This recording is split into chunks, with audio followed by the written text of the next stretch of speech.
Capítulo 2.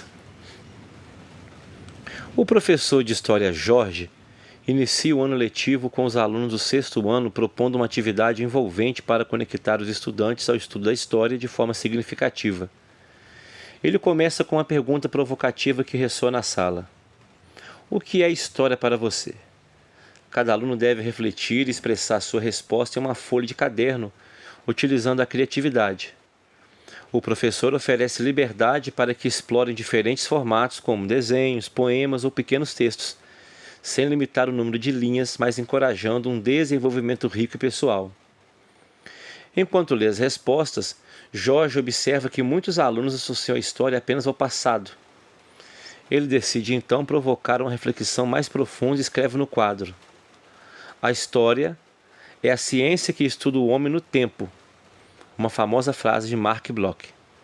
Com entusiasmo, ele explica que a história não se restringe a datas e eventos, mas envolve a narrativa humana em todas as suas dimensões, e que com o ser humano tudo pode ser historicizado.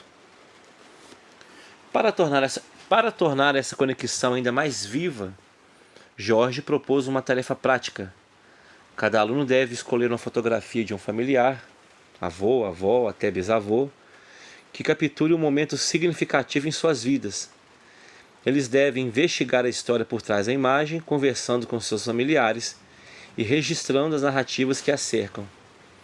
Jorge acredita que essas histórias pessoais trarão um novo significado ao que aprenderão sobre a história na sala de aula. Para garantir que todos tenham tempo de se engajar nessa atividade rica, ele estabelece um prazo de 1 semana para entrega, prometendo que as histórias serão compartilhadas e discutidas em aula, criando um ambiente colaborativo e cheio de aprendizados. Uma pergunta: como as abordagens da Escola dos Análises podem ser aplicadas para entender a dinâmica cultural e social nas sociedades contemporâneas, especialmente em um mundo globalizado e marcado por múltiplas identidades? De que maneira a ênfase nas mentalidades e nas práticas culturais, como discutido na quarta geração dos análises, pode influenciar a forma como abordamos questões sociais atuais, como desigualdade e diversidade cultural? Quais são as implicações das análises historiográficas da Escola dos Análises para a educação histórica nas escolas, especialmente na promoção de uma visão mais plural e crítica da história?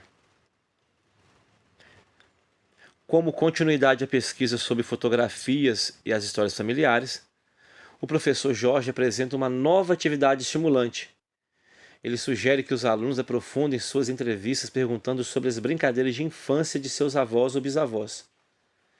Essa atividade não só conecta os alunos ao passado, mas também os incentiva a explorar aspectos da vida cotidiana que podem ter sido esquecidos ou ignorados. O professor orienta os alunos a investigarem com curiosidade, buscando detalhes sobre como seus familiares conseguiam seus brinquedos, as formas como fabricavam alguns deles, como pipas ou carrinhos de rolimã, quais eram os locais preferidos para as brincadeiras, geralmente as ruas da vizinhança. Além disso, ele pede que descubram quais eram as brincadeiras mais populares da época, como esconde-esconde, pega-pega e taco.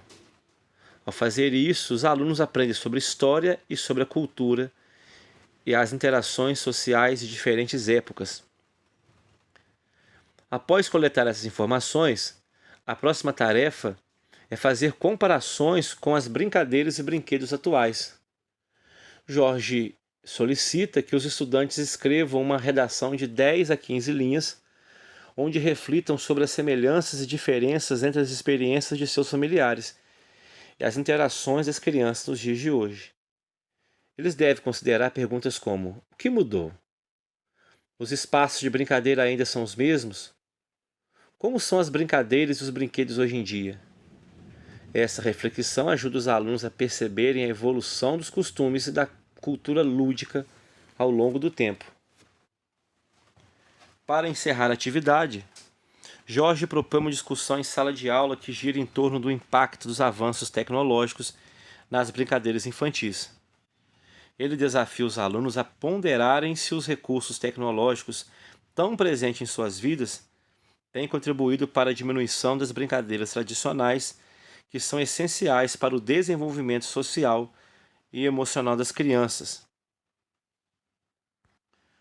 Por meio dessa discussão, os alunos serão levados a reconhecer a importância das interações interpessoais e dos aprendizados lúdicos que moldam sua formação como indivíduos.